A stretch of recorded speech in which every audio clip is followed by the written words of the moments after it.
right, so I'm super excited today because I am not the only one on your screens today.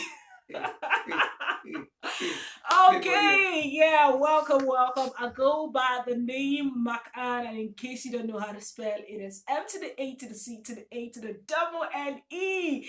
And guess what? You can already guess what it is, so it's no longer a surprise.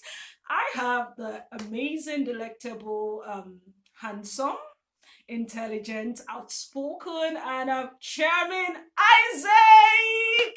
Hi guys, how you doing? I'm so excited to be here. Yes. Okay.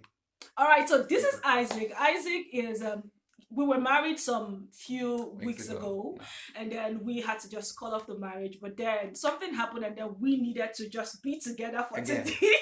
Just for today. Just for today. I started a video series where I talked about my experience as a TEDx host. And I had to pause because when Izik saw it, he was like, no. I need to be there. And I was like, okay, that's true. I need to pause. So we are back, and we were the TEDx hosts. Yes, right. Okay. So we were the host for TEDx, the first ever TEDx Suleja. If you don't know where Suleja is, where's Suleja? Okay, now, hi guys, my name is Izik Erikemu, Izik Erikemu, the exclusive competitor for its style and class. Okay, now, where is Suleja? Suleja is a very historic part in Nigeria. There's no how you can talk about Nigeria without mentioning Suleja, yes. For those of you that don't know, when you pick up your 20 naira notes, naira ashilling, you know, as I say, naira ashilling. Now, there's this amazing lady that is behind the 20 naira note, you know, Ladi Kwali. And Ladi Kwali happens to be a Nupe woman, and you find Nupe people in Niger State. Okay. So Suleja is a very ancient city in Niger State. When you have Niger, Mina, okay, it happens to be the capital of Niger State, and also Niger State happens to be the home of Zuma Rock, one of the amazing, one of the landmarks in Nigeria. So Niger State, if you haven't been to Niger State, please, this December is a very wonderful time. Make it December dirty by coming down to Suleja and see so much historical. I'll do the rest of it. And it has a lot of historical, Nigerian history associated with that. I think Kanji Dam is also in Suleja. Kanji Dam is in Suleja? It's somewhere in Suleja. It's somewhere in Niger State. Exactly, Niger State. All right, so we're talking about TEDx Suleja that held on the 14th of November 2020. Yes.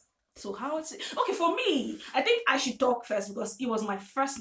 I didn't want to say it on that day. Okay.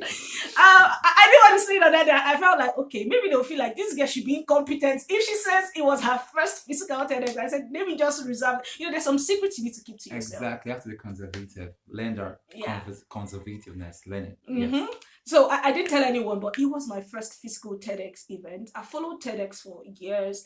I want to speak on TEDx because I am a talk artist. We're going to speak on TEDx, definitely. Yeah. Yes, it's just a matter of time. We're on TEDx. Yes. Exactly. So it was my first TEDx, physical event, physical TEDx, but it was super cool. So how was it for you, Izik?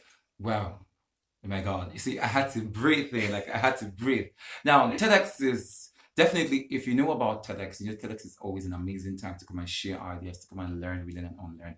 But TEDx Suleja was something dynamic. It's something awesome. First of all, I was happy to be in the midst of amazing people, in the midst of dynamic young people. That was my first joy. I had to network with other amazing young artists that are doing very well. And I believe that we young people, we are taking over the world. I think, as you can see right now, Africa is so much getting recognition on the global space. If you're a music fan, you see that foreign musical artists that are coming down to Africa to get inspired. And so I'm just so happy to be amongst young change makers. Now, my TEDx experience, now all the speakers were like, I'm looking for the right word right now.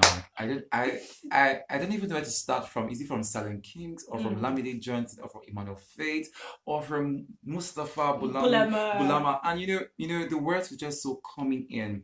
And one word that so struck me that over time that I've been able to live by is owning my story. Lamide Johnson. That is just one of the strongest parts for me. Owning my story. So what is your story? Who are you? Boss up and own it. Chika Ike said, boss up. And when you say boss up, it's like you're standing up. bracing up, whatever the challenges that are coming, you just have to pass through the process. It's just a matter of time, That process will fine tune you. It will process you. Just like when you're making, just like when you see gold. Okay. Gold comes in a very, very dirty form, and you have to like pass through a whole lot of process because you don't have this amazing gold chains. Amazing, amazing gold chains, amazing rings, or amazing accessories that comes out from gold, but it goes through a process and it becomes something very valuable. So now you're a valuable entity, but you have to go through the process. And for me, that was one of the most amazing moments for me owning my story. Then come on, Silent Kings. Bust my brain. Bust my dada. Yes, bust my dada. Yes.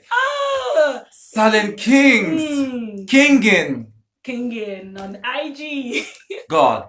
Silent Kings showed me a different dimension of what means to be lazy. Sometimes we creative, sometimes we feel like, we have to work so hard, we have to do things so hard, in. Trust me, throughout this past week, it has been a whole time for me. Trust me, if you follow me on IG, from short court, exclusive community night with short court, then going to a beauty pageant, Face of Royalty Africa, then coming back to the wedding fair at Transcorp. It's been a wholesome week for me, so tiring week, and I have to still cast the news. But in the entire process, one thing I learned from Silent King, he said, being productive even when you're lazy. You just have to find your way around it. Find your way around it. Trust me. See, waking up those early mornings were just one of the hardest things for me this past week. Shit. See, I will come back home like 2 a.m., 3 a.m. Oh my God. I will sleep and I'll not be like, I'm not going to work today. And like when it's like 10, 11, I'll just shrug up, get to the bathroom, bathe, After I put myself that, okay, yeah, so some people are out there waiting for the news. So what are you still doing on your bed? Get up. So I will get up at that point in time. I'll call a colleague, or rather, thank God for the internet. So I'll just be at home, sourcing my stories, going to what's happening, watch BBC, watch the rest of the likes of them, and get to the office and sit and say, okay, today, what's the story for today? Now, what are we telling you guys? So you guys have to know what's up for today. But just find a way being around lazy. So nobody's actually lazy. You can actually be so much super productive. Yes. And you might not be necessarily this whole fully active in person, but just find what works for you and then stick to it. Find your onions. Exactly. Onions is not expensive. Find your onions. Yeah, find your onions. Alright guys, so that's Izik's experience of TEDx. Mine was amazing. I think I'll talk about the acts. Okay. The guys who performed. We had the Black AK. Did I just forget that? See, guys, magic was performed on me. Yeah, on him. I will attach the picture here so you see it. Guys, let me tell you how it happened. Alright.